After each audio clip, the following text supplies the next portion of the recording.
Right now, Marty Supreme is everywhere. Clips, think pieces, people arguing whether it's about table tennis or obsession or masculinity or self-destruction. And that reaction makes complete sense because Marty Supreme isn't really about ping pong. It's about what happens when your entire sense of self gets tied to being good at one thing. In interviews around the film, the creative team has described Marty not as a champion story, but as a character who doesn't know who he is without the game, which is why it's funny that almost no one is talking about the anime that already explored this exact headspace, with more honesty, more empathy, and way fewer victory speeches. Ping Pong the Animation isn't just a sports anime, it's a character study disguised as one. On paper, Ping Pong the Animation sounds like a typical sports anime: high school players, competitive matches, talent versus effort, yada yada yada. But tonally, it's closer to Marty Supreme than it is to Haikyuu or Blue Lock. Director Masaki Yuasa has said in interviews, "What matters most to me is the movement. Through movement, you can show what a character is feeling. I believe animation is a tool for expressing inner emotions visually, and that distinction matters." This show isn't bothered with structuring itself around hype moments or climactic wins. It's interested in interior states of self-doubt, resentment, envy, and the fear of wasted potential. It's also fascinated by why people compete, what happens when talent isolates you and you isolate your talent, and why improvement can feel worse than failure. The show isn't asking how do you win, it's asking why are you still playing. If Marty Supreme made you uncomfortable, ping pong lives in that discomfort. Here's the core connection. In both Ping Pong and Marty Supreme, the sport stops being fun the moment it becomes identity. One of the most revealing things to come out of interviews around Marty Supreme is that the story isn't really about whether Marty is good enough. It's about what happens when being good is the only thing he has. Ping Pong is built on that same fear. Winning isn't joy, it doesn't create meaning, it only delays the uncertainty of whether the obsession was worth it. Surely the winning and the sacrifices are proof that the sacrifices meant something.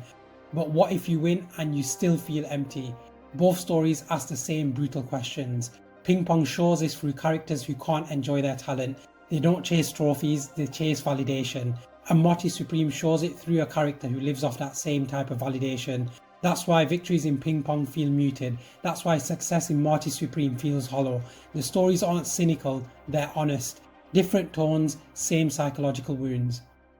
Okay, let's talk about the animation. Yes, Ping Pong looks strange. Loose lines, warped faces, overextended perspective shots, movement that feels unstable.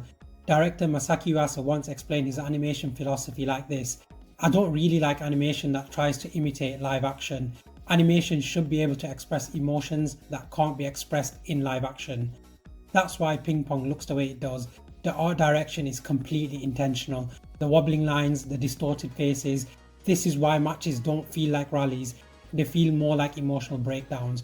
Yuasa isn't animating realism, he's animating internal states. He's animating self-image under pressure. He's animating psychology. When characters feel confident, the world sharpens. When they doubt themselves, everything bends and fractures. This mirrors how Marty Supreme uses silence and restraint. Ping Pong uses distortion to show how competition warps perception. The ugliness is the point, and that is exactly why I love it. One of the most recurring ideas Yuasa has often talked about is how people suffer when they try to become the version of themselves that others expect. That sentence might as well be the thesis of Ping Pong the Animation. The quote-unquote villain in Ping Pong isn't another player, it's expectation. Coaches projecting futures, friends projecting potential, entire systems deciding what you're supposed to become. Sound familiar? It's the same calamity at the center of Marty Supreme. Marty isn't destroyed by losing, he's destroyed by the idea that winning is the only justification for his sacrifices, and more importantly, his actions. He's crushed by the version of himself he thinks he owns the world. Ping Pong understands something most sports stories avoid. Expectation and pressure doesn't motivate, it erodes.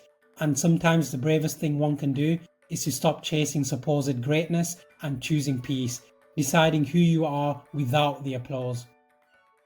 So if Marty Supreme stuck with you and got under your skin, then Ping Pong the Animation is not optional viewing, it's the missing piece. Not because it's better, which it is, I mean it's literally perfect from start to finish, but because it understands something most sports stories don't.